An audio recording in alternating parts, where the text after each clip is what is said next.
Welcome to Shareholder Primacy from Free Float Media, a podcast about activist investing, securities law, and all the ways the financial and legal worlds intersect and collide in real life.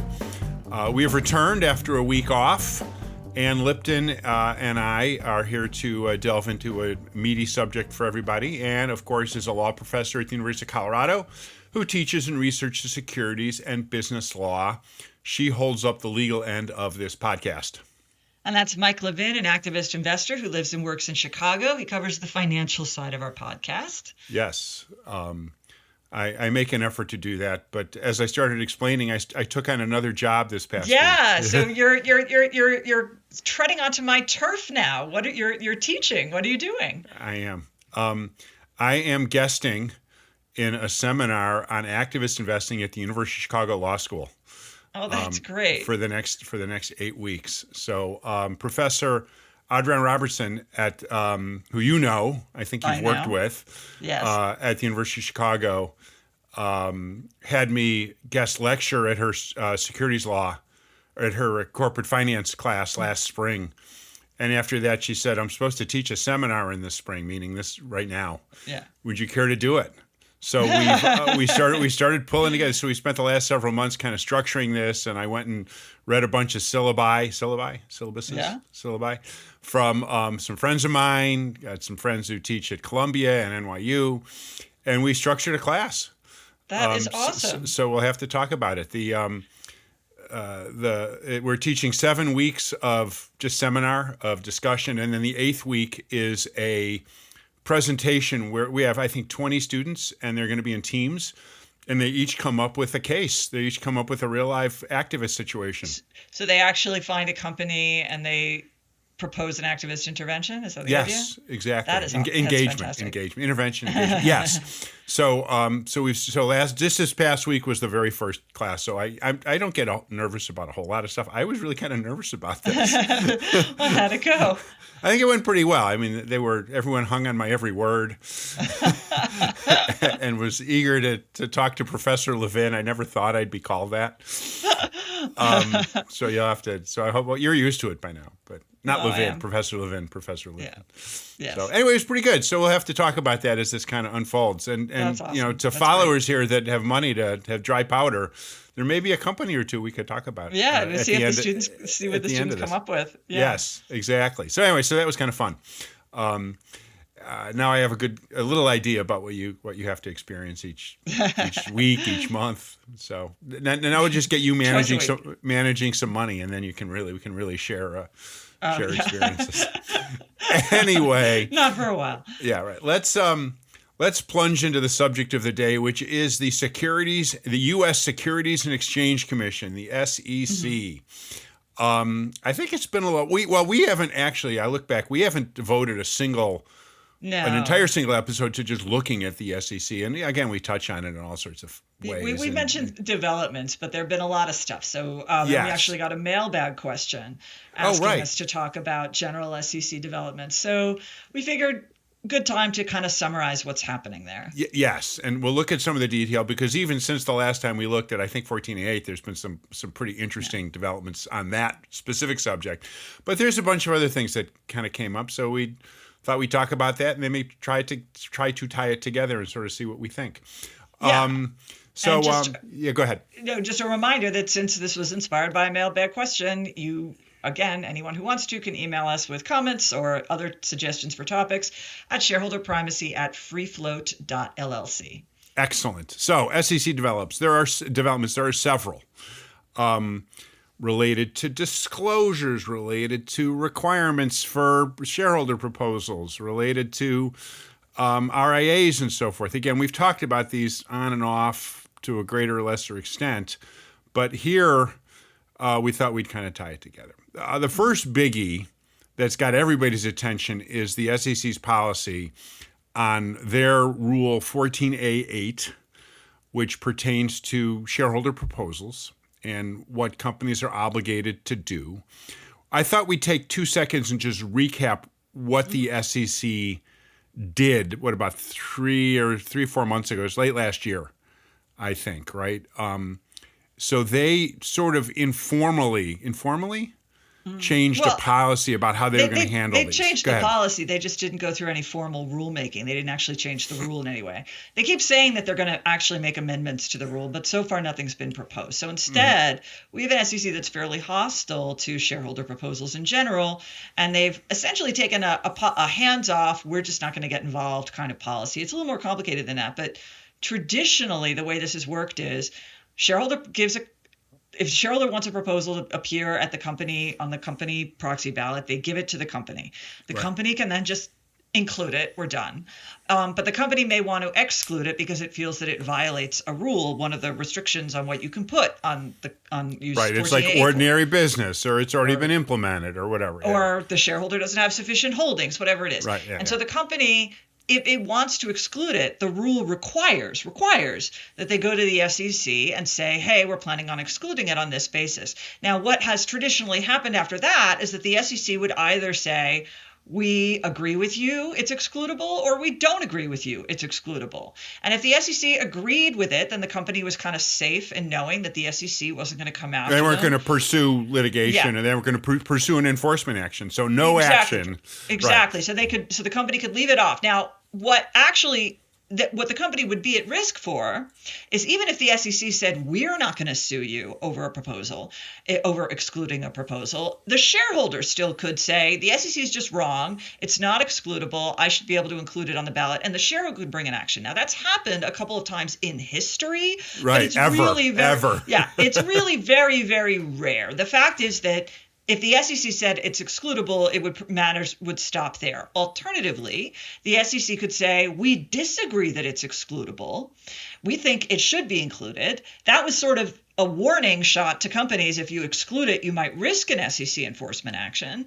And they basically just went along with it. They would include the proposal. So the company wasn't going to sue the SEC over that. Well, the company wasn't going to risk getting into a fight with the SEC over it. Exactly. So basically, as a practical matter, the SEC was being the adjudicator of these things. Right. And what's happened, the new policy is functionally, there are bells and whistles, but what it comes down to is the SEC is just not going to get involved anymore. They've made clear that they're not really going to evaluate whether a proposal is excludable or not. And they've also made clear, since they're pretty hostile to shareholder proposals, they're certainly not going to sue the company for failing to include it. So what this means, as a practical matter, is that the company is going to notify the SEC that it plans to exclude it or not, but then or that it plans to exclude it, or they'll just include it. But if they notify the SEC that it plans to exclude it, then if the shareholder disagrees with that, since the SEC isn't really taking action, the only option for the shareholder is to bring a lawsuit. Which has happened. Because my happened theory, like several times in the past month. my theory, so right now companies are mostly being fairly careful about this, and a lot of the exclusions have been on the basis of the shareholder simply didn't qualify, like they didn't have sufficient holdings, procedurally improper, late, things like that. Yeah. Those have been most of them, but there have been a couple of aggressive moves to exclude, and I'll just say my theory is that this is eventually going to settle into an equilibrium where companies do not want to go to court over this, so they're just going to deny when they want to deny and wait to see if a shareholder sues them, and maybe they'll just include the ones, even if they have grounds to exclude them, they'll include the ones by shareholders who are obviously have the wherewithal to sue, like the political organizations and so forth. But that's what I think, like the major labor unions or something. Yeah, exactly. So that's what I think they're going to settle into as a pattern. But right now, what's happened is companies have actually seemed to be including a lot of them because they just don't want to get into a fight over it. But a few have excluded them, leading to some very public lawsuits. Right. So there's three parts to this that we should first. And we talked about this, you touched on this a second ago, is the status of companies acting on this new, I think I saw somewhere it's called like a non-objection policy. Rather than no action, it's no objection. Yeah, the SEC just not really taking just step in it. So the status of that. The second, we'll talk for a minute about all these there's probably half a dozen lawsuits that have been filed. And third, there was a lawsuit filed, I think last week, about the rulemaking. About the change in policy itself. Exactly. It's not rulemaking. That's whatever. The point. That's the basis of the lawsuit. That's the lawsuit. Okay, good. So let's talk about this. The status of the notices is a lot of companies started taking advantage of this no objection policy or position. Call it position. the number of shareholder proposals even just submitted to companies is down this year based on some of the data. I don't think it's necessarily this policy. I think. Oh no, right. But overall, the denominator is kind of lower. Yeah. And I had sort of, when we talked about this I think we potted about this 2-3 months ago.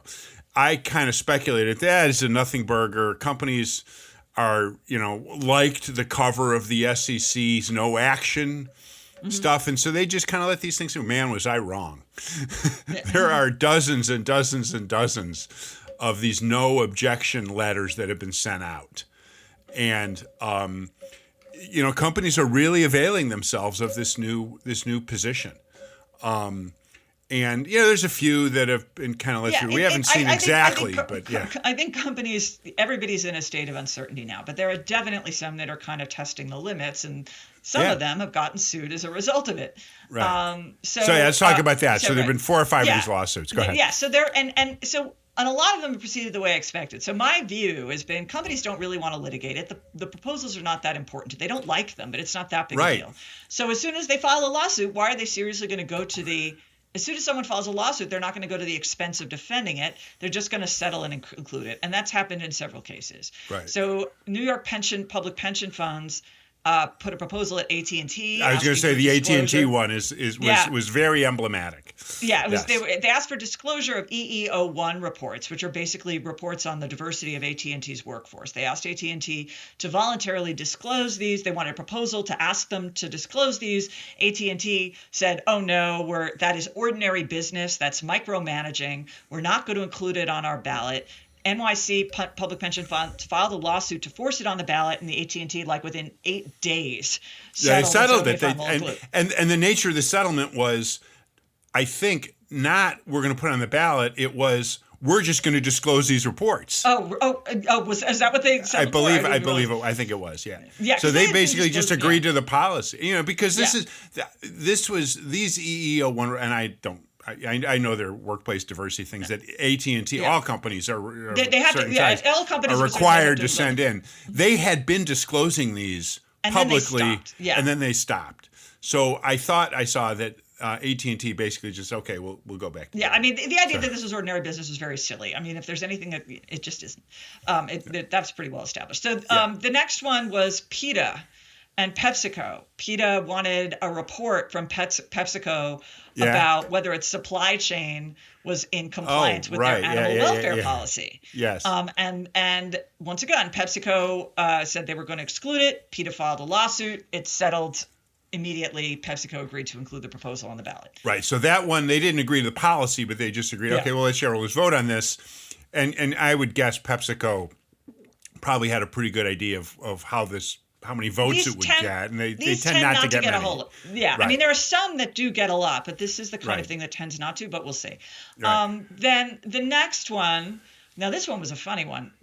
Nathan Cummings Foundation, which is a sort of social justice foundation, nonprofit. An investor. They're an investor. Yeah, too. They're an asset manager. They also donate to a lot of causes. All the foundations, they're all they need to do something with their money, so they put it in stock. So they're all stock. Exactly right. Okay, good. So they had a lawsuit. They filed a proposal for a company called Axon, which I do not know what Axon is, but it exists. Axon to disclose political spending. Okay, that's a very routine precatory proposal that's been out there for many years now. Constantly. Right. And Axon, though, they said they were going to exclude it. This was micromanaging their business. And Nathan Cummings Foundation filed suit to force it on the ballot. And this one was funny because Axon opposed, Nathan Cummings wanted this preliminary injunction to force it on the ballot, and Axon opposed that on the grounds that it would be too burdensome for them to try to put together, and too micromanaging their business to put together the details of their political spending. So the judge said, all right, well, if that's true, I want you, Axon, to put a representative in my courtroom immediately so we can cross-examine them on just how difficult it is for them to put together a report on their political spending. And as soon as they got that order, Axon said, never mind, we'll include the proposal. All right. They did not want to put somebody on the stand. No. And there's a decent chance that proposal will attract some material votes. Yeah. At least based on the history of those proposals. Yeah. Right. May not get a majority, but it might be enough for the to Exxon influence. board to get concerned. 30 or 40% tends to get some kind of compliance. And then there are two cases that I know of still pending about this. Yes. So one, again, New York State Common Retirement Fund, they had a proposal at BJ's Wholesale Club asking for a report on the risks of deforestation on their supply chain, how deforestation would affect their supply chain. BJ's again claims this is micromanaging and excluded it. So there's a case pending. New York State Common Retirement Fund filed a lawsuit to force it onto the ballot. And then the last one, and this was just funny, I mentioned this last week. So As You Sow wanted a proposal at Chubb, the insurance company, about whether they should pursue compensation from essentially carbon emitters to offset the cost of insuring against climate change losses. So I think, as I understand it, it's something like Chubb has to pay losses that are associated with climate change. So the proposal is, should Chubb sue the oil companies for causing climate change? Or somehow get some recovery from them. Yeah, something like that. But Chubb is excluding it, and there's a lawsuit over it. But here's the best part. Chubb's argument is that this is micromanaging, it's ordinary business. But their other argument is that when As You Sow sued them, they did not properly serve Chubb with the complaint, because Chubb is claiming we are a Swiss organization. We have to be sued in compliance with the Hague Convention procedures for suing an whatever. And you just tried to serve our American subsidiary or something. So anyway, all that's pending in court. We'll see how that goes. Right. So three of these settled. So 3 settled, and 2 are still pending. And one of those 2 was really kind of, the objection was on some really bizarre procedural grounds. We'll see what happens. But now, as you say, there's this whole completely there's another lawsuit against the SEC. Where As You Sow, who we just mentioned, and another group, ICCR, the Interfaith Center Corporate Responsibility. So they work together a lot. They submit a lot of proposals. They're very active in the E&S and a little bit G, but more the E&S world. Together they account for dozens of proposals in a year. And they sued the SEC, I guess in federal court somewhere, over the policy making. Over the policy change itself. Their claim that this was functionally amending 14A8, that they have changed 14A8, but by essentially not enforcing it, they somewhere between amended it and repealed the rule as a practical matter without formally doing what you need to do. Like, if the SEC wants to change the rule, there are procedures for changing. Right, there's a whole law that pertains to rulemaking. Yeah, called the Administrative Procedure Act. And that's what it's called. Yeah, exactly. And so the claim here is that by essentially adopting a non-enforcement policy, the SEC has functionally amended Rule 14A8 without actually going through the proper procedure to do it. All right, so you are a securities expert. You are a scholar in securities law and state corporate law, particularly Delaware, though you've gotten pretty good about Texas and Nevada and a few other states. You really know SEC rules a lot, the 40 Act, all that stuff. You are the first person I would call for a lot of that stuff. What do you know about the APA? Very little. Okay. So this is the thing that, it's embarrassing to admit, but I mean, I know, there was a time when I knew a lot more about APA procedure than there was really? Oh, no kidding. Well, I mean, but I have forgotten a lot, and my focus these days is the substance of the law, not the procedural ruling. So what I'll say, so I have no idea how this lawsuit is going to come out. I will say that, I think they're right if you look as a practical matter. The entire regime for 14A8 has now been changed. If you are a shareholder, this has been a very huge and impactful change. Whether that is sufficient to meet the standard that they need to meet to show it is an improper informal rulemaking, that I have no idea. So I don't. So what do we think? The other end of this, then we can move on to some other SEC stuff besides 14A8. What do we think of the relief that these 2 plaintiffs are looking for? They basically want to go back to the old 14A8. They want the SEC. Well, they want the SEC to weigh in formally. Of course, I'm not sure they'll like how the SEC right. goes in. Is that really what people SEC. want?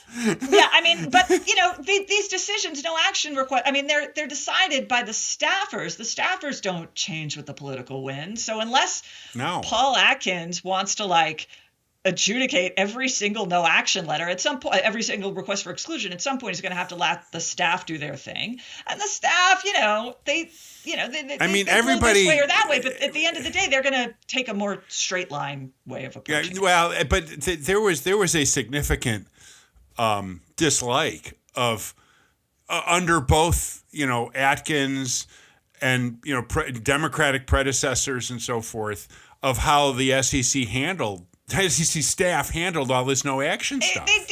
Yeah, I mean, with every new administration, they move one way or another way in terms of no action letters. And you can see differences, but I think at the end of the day, that's still going to be a better regime. One where it's handled at staff level is going to be a better regime for shareholders than this.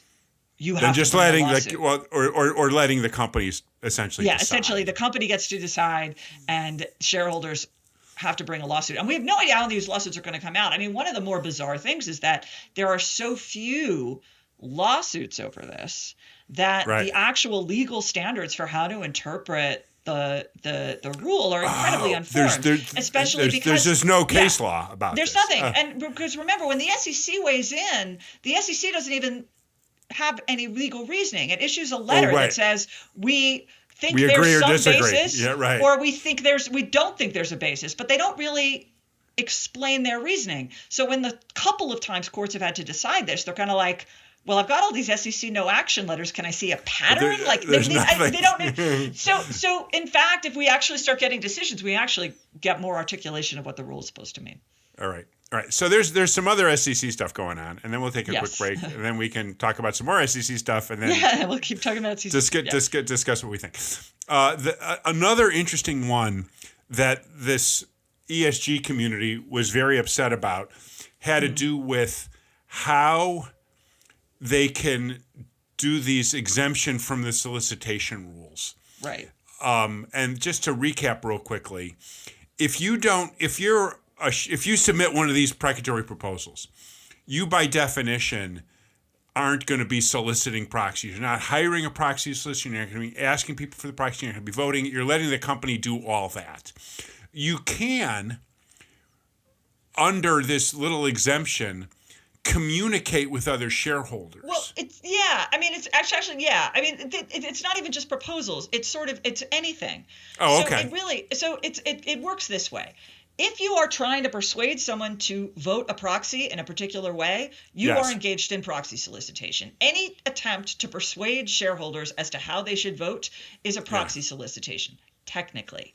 Now, normally, as you know, if you are engaged in proxy solicitation, you have to file a proxy statement, which is a great big long document. And so they thought, well, wait a minute. Not everybody should have to file that big long document.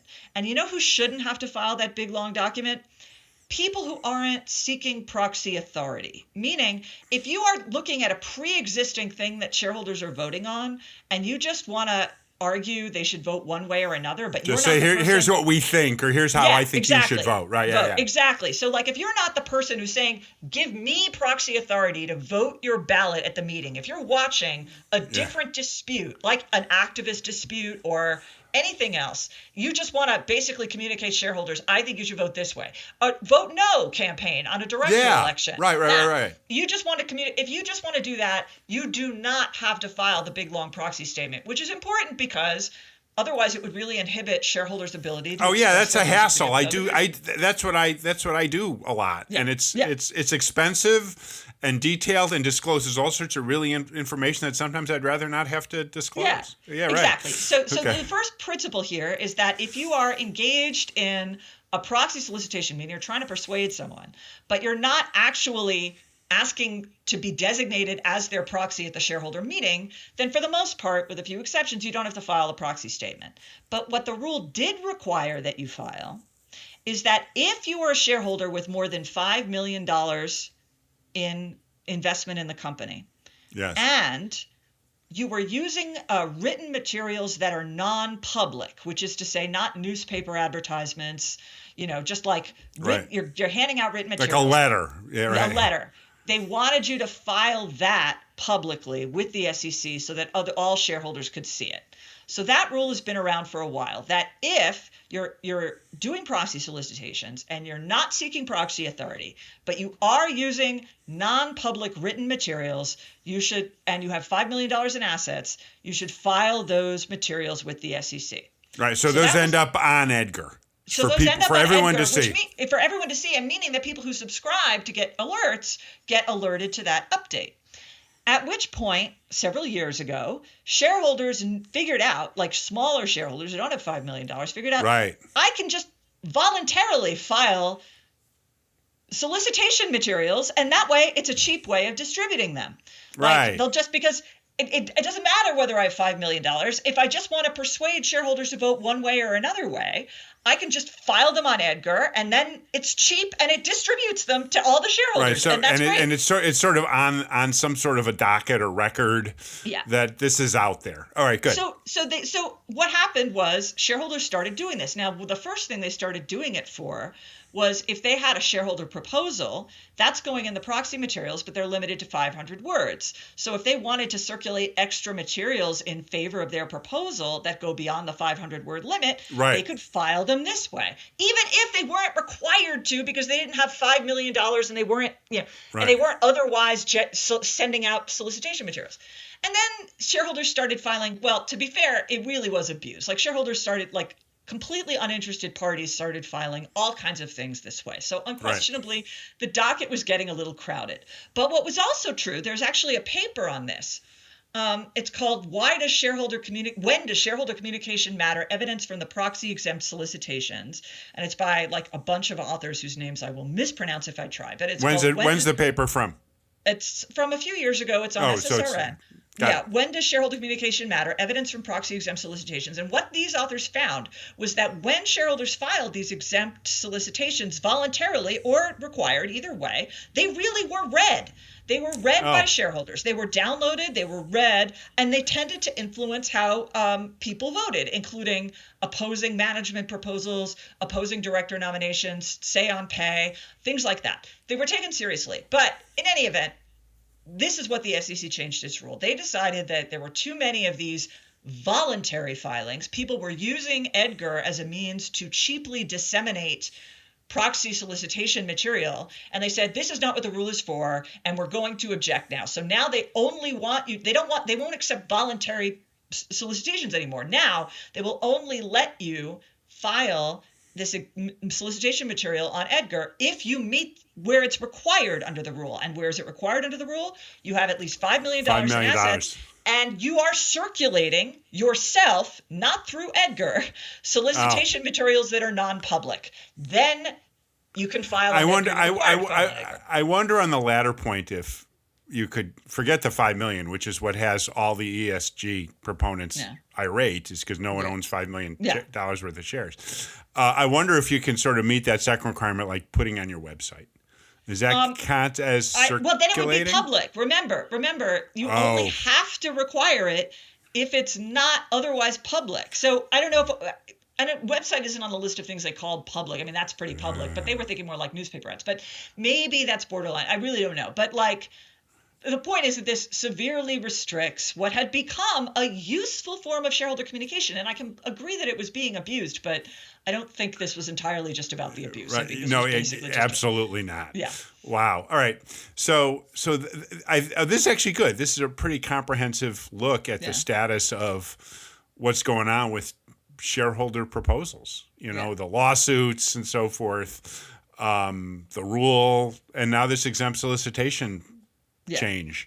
So, all right. There are several other developments at the SEC we can cover. Why don't we take a quick break? Okay. We'll talk about those 3 or 4 things, and then let's sort of see what we think of it all. Does that make sense? Sure. Cool. All right. Let's take a break now here at Shareholder Primacy. Shareholder Primacy is brought to you by FreeFlowAnalytics.com, the only free database of corporate directors, their influence, and their performance. If you own a stock or retirement plan, go to freefloatanalytics.com and look up which of your elected directors are performing well and which aren't. Use your vote in the alternative democracy and get your data at freefloatanalytics.com. Now, back to the show. Welcome back to Shareholder Primacy. I'm Ann Lipton with Mike Levin, and we are talking about the latest SEC developments here. Yes, we are. There's several others that we should address. Mm-hmm. And we've talked about these to a greater before. But because we're looking at the SEC kind of writ large, we thought we'd kind of bring them in. I don't know if there's been much developments in the mandatory arbitration in IPOs subject that was the subject of the Atkins speech last year or whatever. But what happened? Anything since then? No, I just want to be clear. So what the SEC did was that under Paul Atkins, they said they would stop objecting to companies requiring arbitration of securities claims when they went public. Now, as a practical matter, any publicly traded company after going public could have inserted a bylaw requiring arbitration of securities claims. They could have done that at any time. But it was clear the SEC didn't. Now, whether that would be enforceable is a separate question. Let's just leave it as unsettled. But they could have done it at any time. They had chosen not to because they knew the SEC hated these things and hated them so much that they were refusing to allow you to adopt them at the moment of going public. Hating these things, mandatory arbitration clauses. Exactly. Yeah. So the fact that the SEC said they will no longer object if you include them when you go public didn't just mean you could include them when you go public. It was also something of a green light to add them if you wanted to, even after you were publicly traded. Now, the big holdup, and this is something we said before, is that under Delaware law, very recently, they passed a law that said you can't deny access to a courtroom for shareholder litigation. Okay. They weren't thinking about arbitration because they weren't expecting this change in SEC policy, but they did put that in their law so that now, if you're incorporated outside of Delaware, you can try to do this. There are other questions whether it's enforceable, but you couldn't if you were in Delaware. And so Atkins, he has made it very clear that he's not just lifting the policy against having mandatory arbitration at IPO stage. He is actively encouraging mandatory arbitration. So he made a speech before the Delaware glitterati. That was that anniversary thing or whatever. Yeah, right. The entire political establishment of Delaware basically strongly suggesting that Delaware should change its law to allow companies to adopt mandatory arbitration provisions and also to change its law to make clear that shareholder proposals were illegal. And then he went to Texas. And at Texas, he did the same thing. Texas, of course, we've talked about Texas's law. Paul Atkins loved Texas's law, but apparently it's not good enough because at Texas, he also encouraged their legislature to make clear that companies could choose mandatory arbitration, and he encouraged their legislature to make clear that companies could adopt fee-shifting provisions so that if shareholders sued Texas companies, they'd have to pay the companies' fees. They used to pay the companies' fees if they lost. So he basically. Atkins has a lot of opinions of what state corporate law should look like, and he's going around to the different states to tell them how they should adopt the law that he thinks that they should have, and he's doing it in both Texas and Delaware. So this is his speech, and let's be really clear, the issue isn't arbitration. The issue is that if you choose arbitration, you can then say that claims have to be brought individually and not in a class action. Right, not as a class, right. That's or as a group, or as a mass tort, or exactly. You're right, yeah. That's the point. The point is not actually a preference for arbitration. The point is to make it impossible for people to bring class actions on the theory that if they can't bring class actions, there'll just be fewer lawsuits because these are very expensive to adjudicate outside of the class action context. So Atkins is now given a sort of green light. There are other kinds of legal challenges that people would bring if companies adopt them, but he's given a green light. He's made it clear the SEC isn't going to pursue you and actually encourages the adoption. Notwithstanding, Atkins is get real encouragement at this point at the state for state legislatures and companies to adopt mandatory arbitration. Exactly one company has done it so far. One publicly traded company, Zion Oil and Gas, incorporated in Texas. Zion markets its securities to retail investors through televangelist broadcasts, and their thesis is they use Bible verses to search for oil deposits in Israel. As far as I can tell, I don't think they've actually found any oil deposits. Yeah, that sounds like an engineering challenge. That is the pitch. We will use the Bible to identify oil deposits in Israel, and they sell through televangelism to retail investors. They are the only company that I know of that have taken Paul Atkins up on his challenge for mandatory arbitration and securities claims, and they did it so poorly counseled, so obviously without a lawyer, that they forgot to include the part about individualized claims only. So under their arbitration clause, theoretically, you could still bring a class action.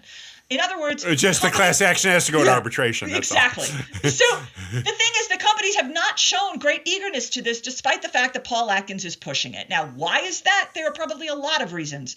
First of all, because companies have a lot of advantages in federal court. There are a lot of really high barriers, procedural barriers to shareholders bringing securities claims in federal court. And companies like those procedural barriers, and they won't have them in arbitration. And there's also, I heard a defense attorney actually at a conference recently say that there are real concerns about how insurance would work in these scenarios, like what insurance would cover, what it wouldn't cover when you lose insurance. Like D&O insurance kind of thing. Exactly. Yeah. So that it may not be a great idea. The fact is that Paul Atkins really wants to push this, but companies are not slow on the uptake. Now, it's possible we may start seeing these mandatory arbitration provisions in IPOs rather than existing companies, because in IPOs, it is easier to bring shareholder lawsuits in IPOs because you don't, if the there's a lot more causes of action in an IPO. Yeah, if the registration statement is false in an IPO, then you can sue even if you don't show intent. And that's not true outside the IPO context. So it's not impossible that some companies will decide, given the risks of lawsuits without a showing of intent, it's worth requiring arbitration for that. But there are other ways to defeat those kinds of claims. So far, companies are just, despite Paul Atkins bullying Texas, bullying Delaware, and generally encouraging this, only Zion Oil and Gas has shown any appetite for it. Has done this. All right. All right, cool. There's two or three other things that we've referred to. There hasn't been a whole lot, as far as I can tell, in any of this, but let's bring them up just to make sure for completeness. Yeah. Several months ago, the head of the division at the SEC that oversees RIAs, and we talked about this on a podcast, Registered Investment essentially, Registered Investment Advisors, was encouraging or was suggesting that RIAs and more generally funds need not, or there are all sorts of conditions under which they didn't necessarily have to vote proxies or vote for every matter on a proxy. This was the whole discussion of rational apathy. Yeah, exactly. He was basically encouraging asset managers do you really need to vote your proxy? Yeah, right. And this was in some sense not an attack, but a criticism, I suppose, of proxy advisors and so forth. But he was basically saying that all these investors, contrary to decades of policy and pressure, to where you really got to take these proxies seriously, maybe it's okay to not. Yeah, and, he's go ahead. Right that the rule was never you must vote all your proxies. Right, you just have to take it seriously. The rule was always you can make a considered cost-benefit calculation not to do it. Yes. But also, depending on which administration was in place, like under the Obama administration, also a suggestion that, but given that they're a proxy advisor, it's going to be rare that it's too costly to vote your proxies. Exactly. But this speech was basically like, you know what? I think maybe it's often too costly. Maybe it is, right? Exactly, right. So all right. So there's that.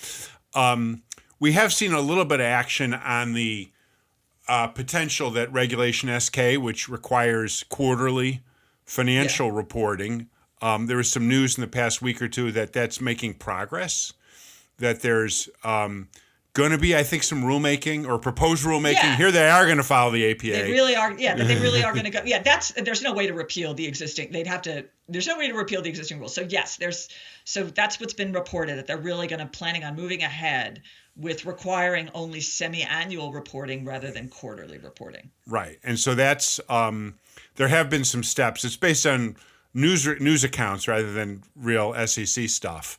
But Atkins at some point, I think, gave another speech recently where I think he said something. Yeah, this is happening. This is going. And then the last point had to do with his suggestion, and this is I think Texas speech from late last year, that there's going to be a whole revamp, at least a research project to look at all the requirements around exec comp reporting. That right now you got to report on the top 5 NEOs, and you got to there's all sorts of detail about how pay for performance is reported, and so he gave a fairly detailed set of theses about how this might change.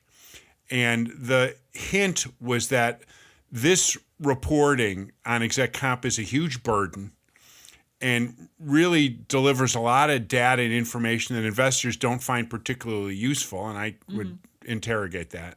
I actually don't. I don't read. I just show them to my students and I leave it. I read this stuff. I study. Well, there are parts. Now that you mention it, there are parts of the exec comp disclosures that I find not informative. The pay ratio analysis is. That's not there for. It's not there for investors. Oh, good. Who's it there for, Ann? That's interesting. No, I mean, the pay ratio thing is ridiculous. So the pay, the reason there's a pay ratio is because Congress required it. Right, I know. Congress and it was required it. It had nothing to do with investors. It was about hoping to cap that the shame. Well, it was hoping to shame. It was hoping to shame executives. It was hoping that to deal with income inequality, to shame CEOs into either raising worker pay or lowering their own pay. Yeah, they were badly mistaken. They were badly mistaken, but they were also doing it through the wrong tool. They were using the securities laws, which are aimed at investors. So the SEC gets hold of this and they're like, "What are we supposed to do with this? This is not relevant to investors." And they come up with their rules for how this is implemented. But of course, that's not relevant to investors. It was never intended to be relevant to investors. Right, exactly. So anyway, so there's some other aspects of exec comp reporting that are sometimes a little arcane and so forth. Part of the problem is that the way exec comp works, there's so many tax considerations and different ways of creating equity-based incentives and so forth, that creating sort of a uniform reporting tool or reporting system is tricky. But that doesn't mean that the SEC shouldn't make an effort. That doesn't mean that you just cut it back. Right. And I would expect and hope for significant pushback from the investor community, CII, all the big funds, if these exec comp, if the result of this proposed research project, there was a roundtable last year. There was, again, this isn't just like a speech. Were to result in a lot less disclosure. The type of disclosure and the amount and the detail would be interesting. But just saying that this is a big burden, which is kind of the thrust of his comments, I think is dead wrong. And I think investors are going to object when he tries to switch to semi-annual as well. I've already heard that some large investors are like, "No, we like quarterly reporting." Yeah, exactly. There's and the sentiment is there's a few companies that are just too clever that say, "Okay, fine, we'll do it every half year, whatever." But most companies are so used to this cycle, and so used to having investors happy with this cycle. And they'll be allowed voluntarily to do quarterly. You could do monthly. You could do weekly reporting if you want. There's no restriction on it. The assumption has been that companies will voluntarily do it. I'm not sure how long that'll last. I mean, for a while, sure, but then new companies will go public with semi-annual and on and on. That's right, and that's going to be a loss. Yeah. The idea that there's semi-annual. As infrequent as every 6 months is how we're going to find out officially how companies are doing. Yeah. We'll have to rely on all sorts of really weird-ass kind of other sources of information, and that's bad. It's a recipe for insider trading. It's a recipe for volatility. Right. So anyway, to look back on what we've sort of talked about here, we got all these changes in shareholder proposals, including how they can talk about their proposals in, using exempt solicitation and so forth. And the arbitration stuff, the voting policies. What's I have some views. Yeah, I have views about what's going on at the SEC. Everything is moving. I'm kind of yeah. It's all rowing in exactly one direction, and that's consolidate power of boards, insulate them from shareholder pressure of companies, of company leadership, of company boards. Like people keep saying it's like these kinds of things are pro company. They're not. They're pro boards. They're pro boards. They're company boards. It's consolidate power in boards and remove levers of pressure from shareholders. It's rowing exactly in one direction. Everything is moving in exactly one direction. There is no proposal anywhere to increase shareholder power. It is all towards eliminating the levers of influence that shareholders have. Well, let's talk about that for a second, because I have this longstanding view that, again, boards are supposed to represent, they're the elected and paid for representatives of shareholders. Mm-hmm. And so on the one hand, just to react superficially to your assertion here that it's concentrating power in boards, as a shareholder, they say, "Oh, that's great." Rather, boards compared to executives. Oh no, I mean management. I don't mean boards compared to executives. I mean taking away the shareholder influence. Okay, and what it's doing is it's not necessarily severing, but diminishing the influence that shareholders have over boards in every possible way. They can't, making it difficult for them to sue, making it difficult to then get shareholder proposals, making it difficult for them to communicate with each other about voting, encouraging them not to vote, diminishing the information that's available. Every single lever is being pushed in one direction. Right, and some of the things we've talked about, I think, are more and less important related to how shareholders can influence boards. Again, I've said this before. I'm not sure that the whole 14A8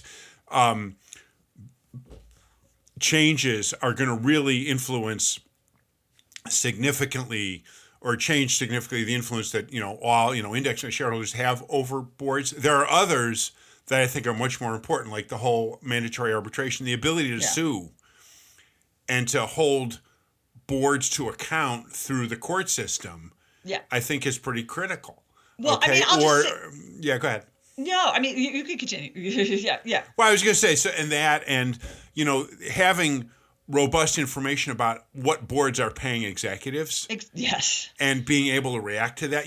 There's a whole system of shareholder engagement that revolves around exec comp. Okay, when companies, and this was a point we made one or two pods ago about proxy advisors having all this influence over exec comp. That's really, a company does poorly on a say on pay, relatively poorly on say on pay, and they're out right away, talking to top 25 shareholders because they want to improve that, and so there's a huge amount of engagement about exec comp, as it turns out. That's not quite as well known to a lot of shareholders, and this information, and it's all based on the information that's in these disclosures. Yeah. And if we're going to have a lot less to work with, or we're going to have to rely only on what companies choose to disclose, and it's going to vary, from there's going to be no rules around it. That's a big problem. And it's not just that. Like, I think we talked about this on a pod, like that one of their new guidance things is hinting that the large asset managers have switched from being passive to active if they engage on these topics. Oh, that's the DG, the whole DG thing, right? Exactly. Yeah, exactly. And that, of course, has resulted in dramatically less engagement from Vanguard and BlackRock on whatever it is they engage on, which includes executive compensation. I wouldn't say it's dramatically less. Okay. Because my experience is that statistics. Okay, but the nature of the engagement has also changed somewhat. Right. They're being more circumspect, but also somebody actually clocked it. Like it's like 30%, 40% fewer meetings. Oh, okay. Wow. So I mean, this is rowing in one direction on multiple fronts, and every single one of them is making it so corporate managers do not have to answer to shareholders. Right, and the last point I'd make about that is that a lot of these part of what happens in administration change and regulatory philosophy changes and so forth. Part of the problem is that stuff at the SEC changes pretty slowly. Mm-hmm. because the SEC historically has been very, in part out of necessity, but just because that's how they are. Their rulemaking goes, with some deliberation. So, let's suppose that shareholders, immediately have an impact. In 2028, there's a new SEC chair and they change things. It's going to be several years after that until there's any kind of change in what we're starting to see in this direction. I'm not sure. I mean, the thing is that one of the things about this SEC that's been very obvious is that they haven't been acting through rulemaking yet. They've been doing this informal stuff like we're not going to respond to no action letters or we'll give guidance on 13D, 13G. They haven't actually been promulgating rules, and they've had a lot of influence just by sort of jawboning.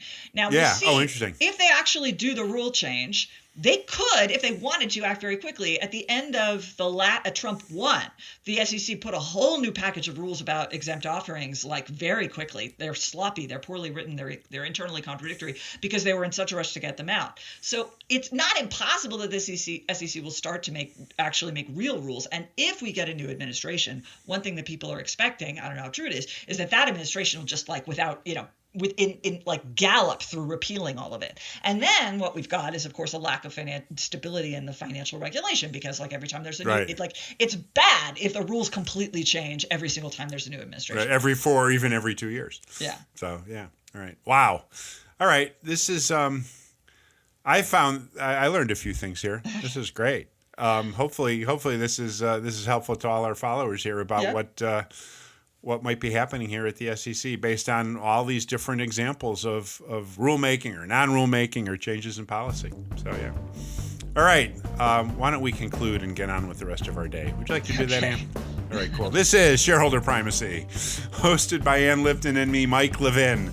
I'm an independent activist investor and advisor to investors about their activist situations. Ann is professor of law and the Lawrence W. Demuth Chair of Business Law at the University of Colorado Law School. You can find me, Mike, at theactivistinvestor.com, and you can find Ann at law.colorado.edu. Our podcast is produced and distributed by Free Float Media. Thanks for listening. We will talk again soon.